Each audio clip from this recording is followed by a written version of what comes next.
Good day everyone. So Kokomi is probably one of the most perfectly designed characters for Genshin Impact, and I'm not really talking about looks because honestly she's pretty beautiful and so on, but I'm talking about her sort of utility, her functioning as a character for the game. And my reasoning is very simple.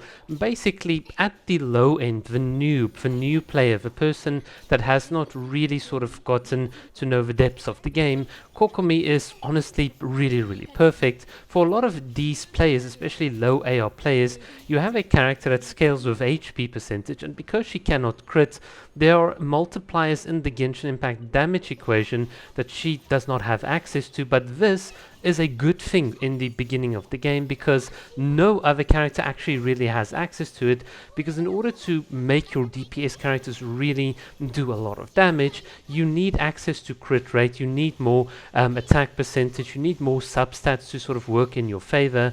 And ultimately this is what makes Kokomi so good, because her linear scaling, the fact that she scales with HP and so on, means that she will out DPS at the low AR and at the low world levels most DPS characters in the game. And the fact that she heals and is sort of in a certain sense tanky and bulky makes her really perfect for a lot of new players. And obviously as you grow along or get as your count progresses, Kokomi is going to fall off in terms of damage. So this is one of the cool things. She falls off in terms of damage and she sort of gains much more in terms of utility, because honestly, let's just think about it. No player or no one that is honestly new in Genshin Impact below AR 55 is truly going to understand the intricacies of how to use Kokomi in a Taser team and Kokomon in sort of Nilo Bloom teams. These are just things that are plainly inaccessible to the majority of casual players, but as you progress you obviously want those things and you have better units that can deal damage. So Kokomi in and of itself becomes much more of a skill-based character in terms of how you manage the team, how you set up your cooldowns, how you build the character. So basically a very low skill floor, easy to get into, provides lots of values for noobs, but a very high skill in terms of what she brings in terms of utility and how you can bring out that potential. And this is one of the cool things about Kokomi, because she has the passive flawless strategy. She enables herself to do all of these things because she gives up her crit rate and crit damage. All of the role consolidation and role compression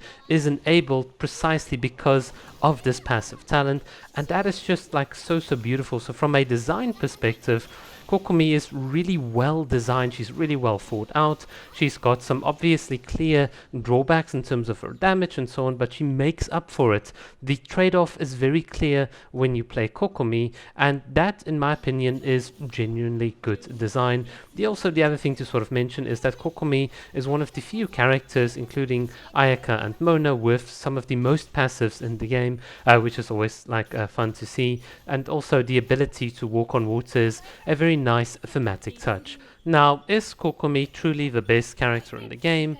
Now, I do think she is, because the game itself has kind of shifted focus in terms of its combat utility. So a lot of characters are popular, or they were always popular, because they helped enable more damage. But I think because damage is not really the focus, a lot of the events have a low primogem requirement, and obviously TCG exists and so on.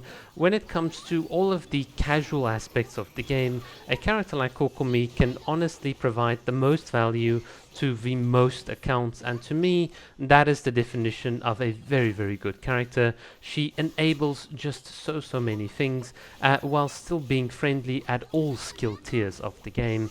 So yeah, that is honestly what makes her, in my opinion, the best character. Since the game's not combat focused, if it were more combat focused I would not really put Kokomi at the top, but since we're casual, you know what, I'll just say it, she's the best.